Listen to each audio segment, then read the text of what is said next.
pada video tutorial kali ini, saya Alvan Channel pertama akan memandu teman-teman dalam sesi belajar bersama ini untuk mengetahui perbedaan linear, relatif, dan constraint layout pada Android. Jadi pada video tutorial awal-awal kali ini kita bakal mainan Android Studio, dan kita pada awal-awal ini juga bakal mulai dengan belajar layouting seperti itu. Kemudian untuk tutorial kali ini ada beberapa hal yang perlu teman-teman persiapkan. Jadi ada Android Studio pasti, kemudian ada emulator atau smartphone untuk texting, terus ada koneksi internet, dan juga yang terakhir opsional, teman-teman bisa setel DJ jedak-jeduk atau lagu Tulus untuk menemani sesi coding teman-teman ya. Kalau saya sih lebih ke lagu Tulus ya, tapi itu preferensi teman-teman. Kemudian kita bakal masuk ke pengertian terlebih dahulu. Jadi dalam video kali ini ada sesi teori dan juga ada sesi praktikum. Jadi nanti teorinya sebentar saja untuk mengetahui. Yang pertama ada linear layout, yang merupakan layout yang menempatkan komponen anaknya sejajar dengan arah orientasi, bisa vertikal atau horizontal. Ya, jadi sejajar, kata kuncinya di sini sejajar dengan arah orientasi. Lebih jelas. Yang kedua ada relative layout. Jadi seperti namanya, dia ini relatif, yang merupakan layout yang menempatkan elemen atau widget di dalamnya seperti sebuah layer atau lapisan. Berbeda dengan linear layout yang ditentukan arah orientasi pairnya, child view dari relative layout akan tertumpuk satu sama lain secara default. Posisi dari child view ini akan relatif atau tergantung pada tag pembantu, margin, dan padding pada elemen itu sendiri. Jadi di sini yang kata kuncinya di sini tag pembantu ya, berbeda dengan linear layout yang orientasi tadi. Di relative layout ini relatif terhadap tag pembantu, itu kata kuncinya. Dan juga relatif juga pada elemen lainnya. Kemudian kita masuk ke constraint layout, yang memungkinkan kita membuat tata letak yang besar dan kompleks dengan tampilan datar. Ini hampir mirip dengan relative layout karena semua tampilan ditata berdasarkan hubungan antara satu objek dengan yang lain, tetapi lebih fleksibel daripada relative layout dan lebih mudah digunakan dengan editor layout Android Studio. Jadi kalau ini sama lah seperti relative layout, tetapi lebih mudah digunakan pada editor layout di Android Studio nanti. Nanti lebih jelasnya bakal kita bahas di praktikum. Oke, jadi sebelumnya teman-teman kita buka dulu ya Android Studio-nya. Yang pertama, silakan teman-teman untuk membuat sebuah project baru. Pada file new project, nih teman-teman silakan pilih empty activity. Kemudian nanti buka layout-nya ya di XML, file XML-nya. Dan yang pertama mungkin kita bakal bahas linear layout ya. Jadi teman-teman lihat di sini dia menempatkan komponen anaknya sejajar dengan arah orientasi, bisa vertikal atau horizontal. Nah, kalau dia nggak ada tagnya, dia secara default dia bakal dianggap sebagai horizontal gitu ya. Jadi mengkolom gitu ke kanan. Nah, kalau kita tulis, kita definisikan orientation seperti itu, baru itu lebih jelas, eksplisit. Di sini saya punya text view. Nah, ini saya hapus dulu. Kita copy saja text view, taruh di bawah, kita taruh bawah lagi. Nah, dia secara default dia bakal tertata sejajar dan memanjang ya secara horizontal. Teman-teman bisa lihat di sini. Di samping ini yang komponen pertama, ada komponen selanjutnya juga ditata di sampingnya gitu. Ya, nanti biar ditempatkannya secara horizontal setelah si text view di atasnya ini. Seperti itu. Nah, yang lain juga mengikuti. Ini kalau horizontal. Nah, sekarang kita coba set vertikal ya. Nah, sama seperti bayangan teman-teman, di sini kalau kita set vertikal dia bakal menjadi baris ya gitu, jadi ke bawah.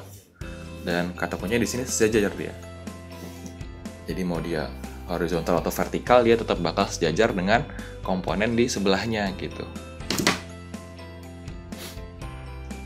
Jadi ini ya, cukup simpel gitu ya, dari pengertiannya aja juga cukup simpel.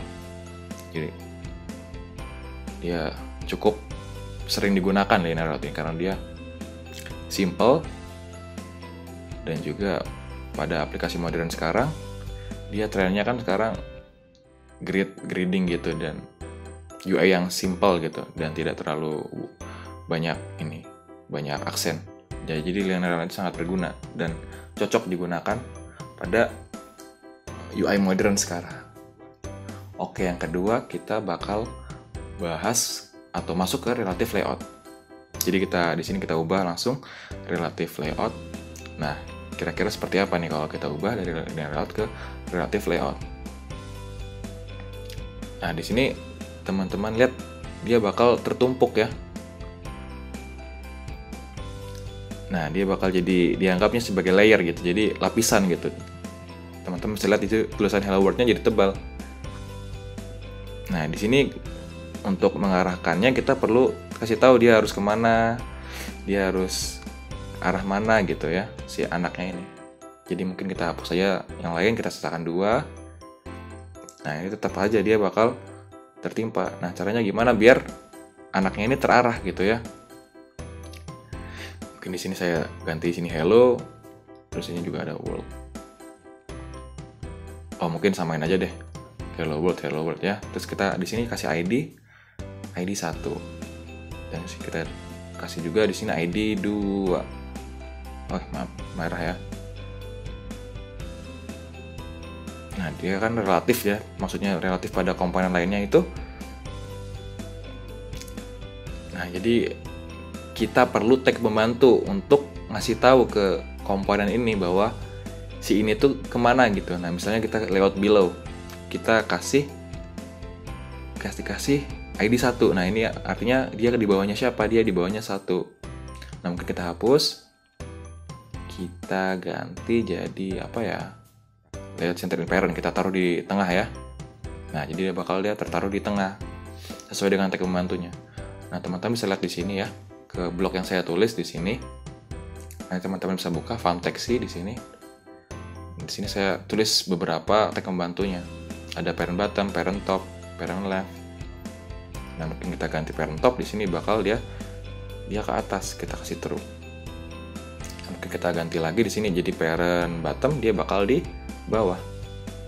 Oke, seperti itu. Jadi cukup mudah ya untuk membayangkannya dari tag pembantu. Jadi itulah artinya tag relatif gitu ya. Relative layout itu artinya di situ relatifnya. Oke. Mungkin kita langsung masuk ke yang terakhir ya. Kita constraint layout. Kalau di pengertiannya tadi, constraint layout itu hampir sama ya dengan relative layout. Cuma di sini dia kata kuncinya fleksibel, dan dia menyerahkan penempatan anaknya lewat tag pembantu juga. Cuma kalau di constraint layout ini dia dasarnya itu tali. Jadi dia punya constraint atau string gitu ya di setiap sisi anaknya ini. Jadi kalau di constraint layout ini teman-teman, kalau sebelumnya menggunakan relatif, teman-teman dia bisa lihat di sini dia bakal merah ya. Dan ini errornya disebabkan oleh, nah bisa dilihat sama teman-teman, the view is not constrained, it only has design time position, so it will jump to 00 at runtime unless you add the constraints. Dia nggak punya constraint, nggak punya tali yang mengikat ke komponen lainnya gitu. Jadi secara default dia bakal diletakkan di koordinat 0,0. Jadi teman-teman bisa lihat di sebelah sini, dia di sini. Nah, di sini saya bisa tarik, ini ada tali. Nah, ini perlu kita tempatkan, misalnya kita taruh di kanan. Nah, dia bakal ke kanan. Terus kita kasih taruh ke kiri. Terus dia bakal ke tengah. Jadi nanti di sini bakal ada tali ya ke kanan dan ke kiri.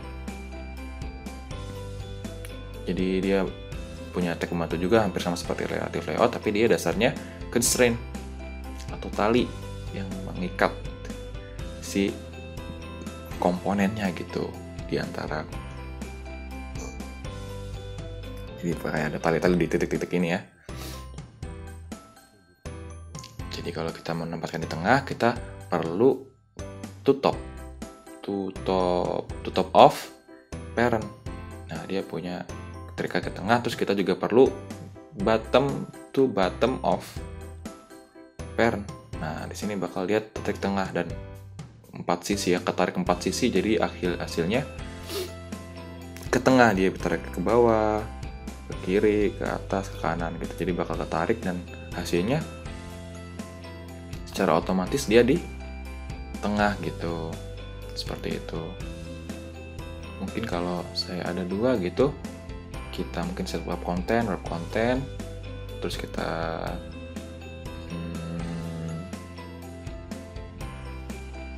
mungkin kita kasih juga teksnya jadi hello seperti ini. Nah, kita tarik juga bawahnya, kita taruh tarik ke bagian atas bawah gitu. Sisanya nanti bakal ke sampingnya, terus yang atasnya kita taruh ke titik paling atas komponen satu lagi gitu. Jadi lebih enak gitu kita ngaturnya di editor layout ya. Jadi itu salah satu kelebihannya. Jadi ini konsep layoutnya terbilang baru, jadi cukup senang digunakan ya, lebih sering digunakan di dalam pemrograman saat ini karena dia lebih simple, dia bisa kita edit di editor layout.